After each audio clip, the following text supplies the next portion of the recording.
તમારા સૌનું અમારી ચેનલમાં સ્વાગત છે। આજે આપણે બનાવવાના છીએ મેદાના લોટની ફરસી પૂરી। તેના માટે મેં મોટો વાટકો મેદાનો લોટ લીધો છે, ચોખાનો લોટ લીધો છે, સોજી, કાળા મરી, જીરું અને મીઠું। તો આપણે બનાવવાનું શરૂ કરીએ। તો સૌપ્રથમ આપણે મરી અને જીરાને આપણે અધકચરા વાટી લઈશું।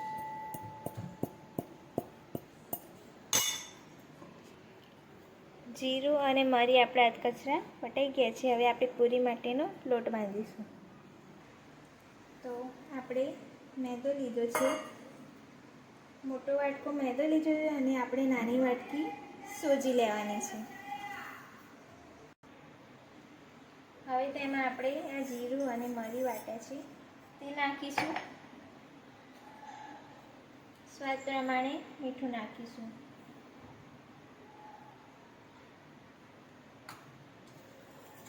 અને તેલ નાખીશું।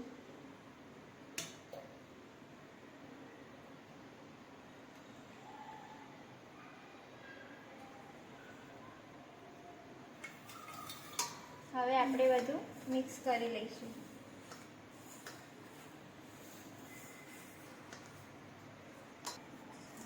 તો આ રીતે આપણે મુઠ્ઠી વળે તે રીતે આપણે તેલ નાખીને લોટ બાંધવાનો છે, જેથી તમારી પૂરી એકદમ ક્રિસ્પી અને સરસ સોફ્ટ બનશે। તો હવે આપણે થોડું થોડું પાણી નાખીને લોટ બાંધી લઈએ।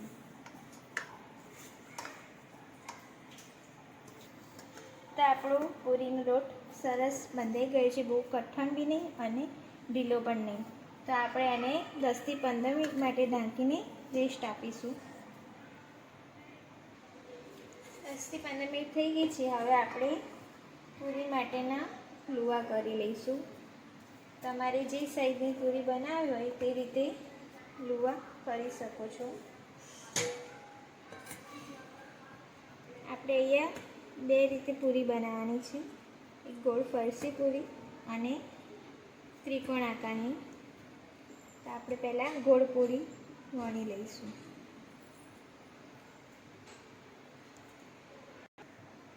તો આ રીતે લુવા કરીને આપણે પૂરી વણી લઈએ।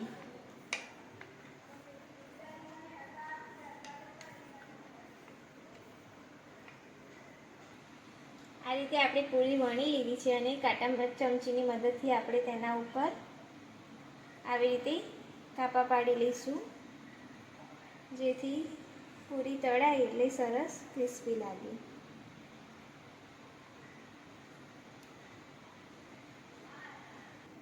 આ રીતે આપણે ગોળ પૂરી બનાવી લીધી છે। હવે ત્રિકોણ પૂરી બનાવીશું। તેના માટે આપણે એક સ્લરી જેવું ચોખાની બનાવીશું, ચોખાના લોટની। તો ચોખાનો લોટ લઈશું અને તેમાં ઘી નાખીશું।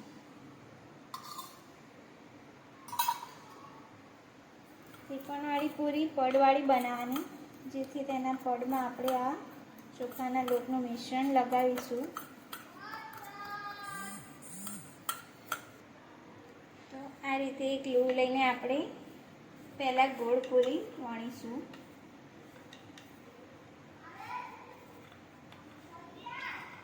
મીડિયમ સાઈઝ રાખવાની આપણે, જેથી કરીને પૂરી સરસ થાય। બસ આ રીતે રાખીને આપણે તેમાં ચોખાનું અને ઘીનું જે મિશ્રણ બનાવ્યું તે આમાં લગાવી દઈશું।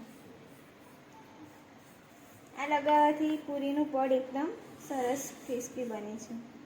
હવે તેને આ રીતે ત્રિકોણ આકારમાં આપણે શેપ આપી દઈશું, પછી એને થોડીક વણી લઈશું।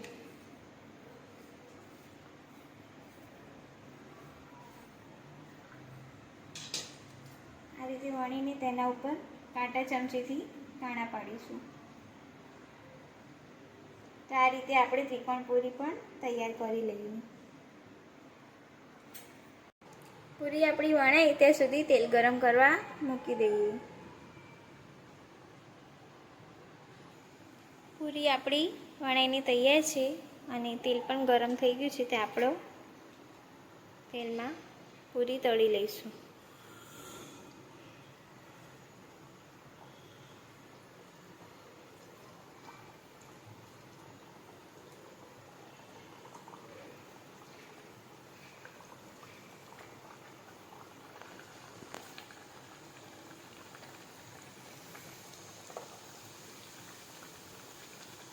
આ પૂરી આપણે એકદમ પહેલાં ધીમા તાપે તળીશું, જેથી અંદરથી પણ ચડી જાય. પછી એની મીડિયમ ફ્લેમ કરીશું.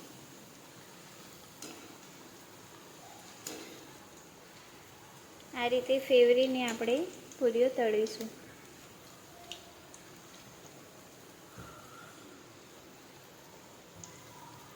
આ પૂરીમાં આપણે સોજી નાખી છે. જો તમારે ના નાખવી તો પણ ચાલે, પણ સોજી નાખવાથી પૂરી એકદમ સરસ ક્રિસ્પી અને સોફ્ટ બનશે.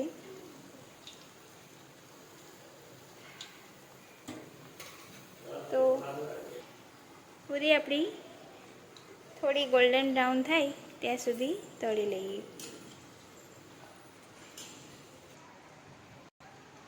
પૂરી આપણી જો બદામી રંગની થઈ ગઈ છે. હવે આપણે કાઢી લઈશું.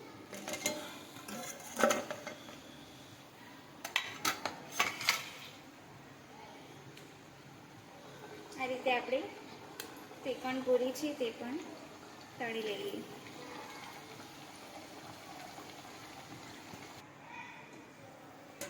આ પૂરી પણ આપણી તળાઈને તૈયાર છે.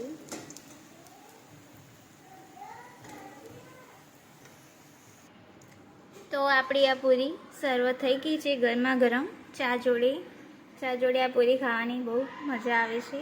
તો તમે પણ એન્જોય કરો, અને અમારી રેસીપી કેવી લાગી તે કોમેન્ટમાં જરૂર જણાવજો, અને અમારી ચેનલને લાઈક, શેર, સબસ્ક્રાઈબ કરવાનું ભૂલતા નહીં. Thank you.